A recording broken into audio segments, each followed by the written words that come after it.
The agreement on the establishment of the African Continental Free Trade Area offers our country, and indeed a number of other countries on the continent, great opportunities. But for us, it offers us, as South Africans, a path of investment-led trade, and it also offers the possibility to work with other countries to develop our own industrial capacity.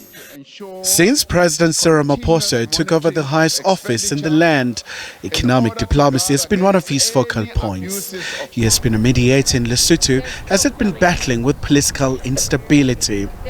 Ramaphosa took the reins as the African Union chair and led the continental efforts in securing COVID-19 vaccines. We are in the midst of the most serious public health emergency our world has experienced in over 100 years.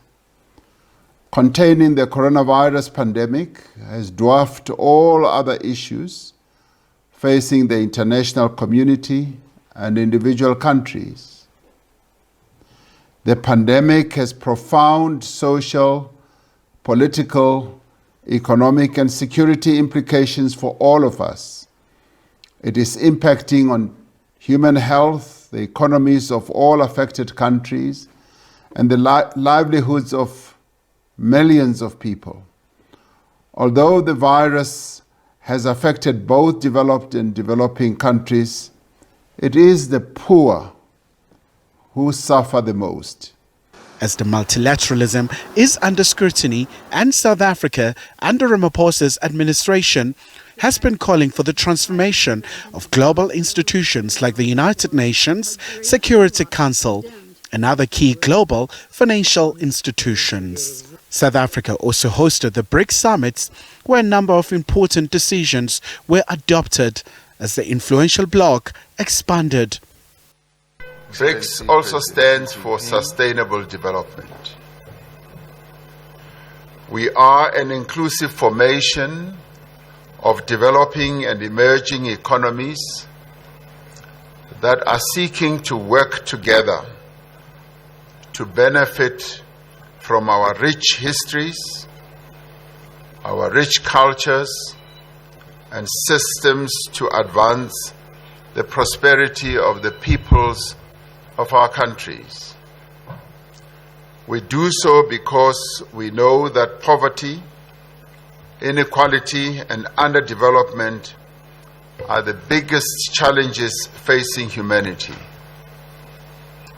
We are therefore determined that the BRICS partnership, which has been growing in importance and influence over the years, must be harnessed to drive an inclusive global economic recovery. Ramaphosa has represented the country in global summits like the G7, as South Africa has positioned itself as one of the central players in Global South. As the conflict continues in Ukraine, Ramaphosa led African Leaders Initiative meant to push for diplomacy among the warring parties. The impact that it has had is that, one, we were listened to as we gave an African perspective on the war that's having a negative consequences for our continent. And secondly, we probably the only group that has engaged the two leaders within a short space of time to put forward a very strong proposal and view that the war must end. But we also accompanied that broad proposal with a number of elements which have to do with the recognition of the sovereignty of countries in terms of the UN Charter. That we put forward unambiguously, and we spoke about the de-escalation of the conflict. Meanwhile, the International Court of Justice has ruled in South Africa's favor as it accused Israel of committing genocide in Gaza. The World Court wants Israel to prevent any acts of genocide and protect civilians. The International Court of Justice in The Hague in the Netherlands issued a ruling that is a victory for international law, for human rights, and above all, for justice. This follows the unprecedented action taken by South Africa to take another country to the International Court.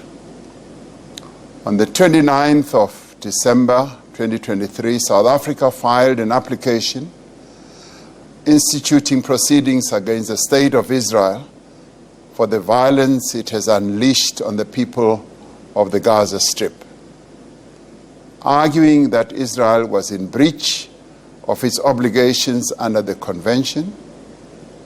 South Africa had earlier condemned the 7th October 2023 attack by Hamas. As the conflict continues in the Middle East, the president has warned of pushback, but to remain steadfast that South Africa has chosen the right side of history. Khayelihle Khumalo, SABC News, Johannesburg.